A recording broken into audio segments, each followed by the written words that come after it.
இந்த மக்காயெல்லாம் பண்ணோம் இல்லையா, அந்த ஸ்டைலில் வந்து இந்த சிக்கு புக்கு ஸ்டைலு பாட்டு எல்லாம் தொம்பைக்கு தொம்ப நானே வந்து உல்டாவாக்கி பண்ணுறாரு இல்லை இன்னும் உல்டா அப்படி போகிற மாதிரி சார் வந்து வரி வரியாக எழுதி கொடுத்து பண்ணிட்டு இருக்கும்போது ஏதாவது ஒன்று பண்ணி ஆகணுமே எல்லாரும் திரும்பி பார்க்குற மாதிரி அப்படின்னா சார் எல்லாமே பாட்டுனா முறையாக தானே சார் பாடுவாங்க.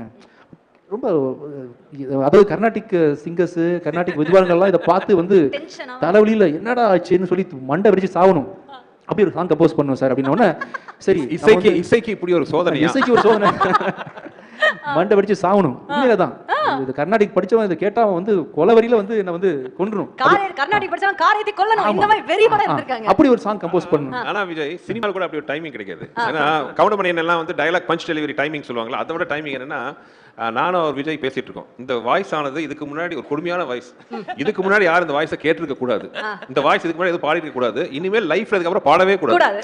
அப்படி ஒரு வாய்ஸ் வேணும். எங்க பிடிக்கிறதுக்கு போது டக்கு டக்கு கதை தந்து விஷால் என்ட்ரி சார் சாங் ரெடியா. ஆனா அந்த வீடியோலயும் அது இருக்கும்ல சார். ஆமா, ஆனா என்னன்னா ஒரே அட் டைம் நானும் விஜய் ஒரு ஒருத்தன் பார்த்துட்டோம், ரெண்டு பேர் மைண்ட்ல ஸ்ட்ரைக் ஆச்சு, வாய்ஸ் கிடைச்சிருச்சு. ரொம்ப சிறப்பா இருந்துச்சு அவரோட என்ட்ரியும் அவர் பாடினதும். சிங்கிள் டேக் ஆர்டிஸ்ட் கேள்விப்பட்டிருக்கீங்களா? அது ஆமா, என்ன சொதப்புன முடிவு பண்ணிட்டோம். ஒருவேளை செகண்ட் டேக் போகும்போது நம்ம பெர்ஃபெக்ட்டா பாட்டா ஓகே பெர்ஃபெக்ட்டா பாட்டா தப்பாயிரும் இல்லையா? என்ன சார் சொல்றீங்க?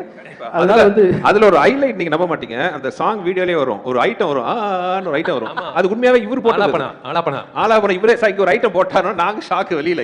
பெரிய ஐட்டம் இருப்பாரு. அதாவது நிலா காயத்துல ஜானகி அம்மா போட்ட ஐட்டத்தை விட ஒரு பிரமாதமா ஒரு சங்கதியை போட்டாரு.